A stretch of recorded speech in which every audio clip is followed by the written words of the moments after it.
Hi guys! Welcome po sa aking YouTube channel. Yes, it's me, Miss Izzy.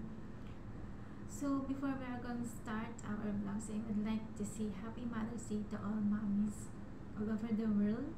Ayan, so, including all the fathers also who are inadapt na rin nila yung pagiging mother. Ayan, so, Happy Mother's Day to all of us. Ayan.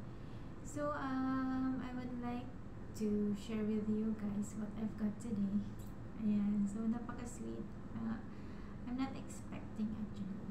So, today morning, actually, minessage ko yung boss ko ng Happy Mother's Day. Actually, they don't celebrate. I mean, she doesn't celebrate because she doesn't have daughters. So, she only has two sons. Ayan. So, parang na-touch ata siya. So, naiyak siya nung ginirit ko siya ng Happy Mother's Day. And yun, I said, because today is Mother's Day, allow me to make a special lunch for you. Actually, every day naman special for her. Actually, but today, because it's a Mother's Day, so yun, it's different.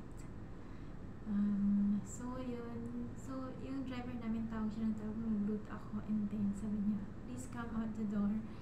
Then yun, nabot siya sa akin yung flowers na to.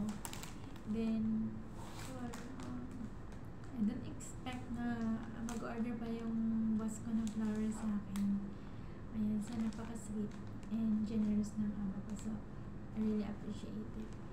And yun, itong flowers for $6, more than 1,000 something peso.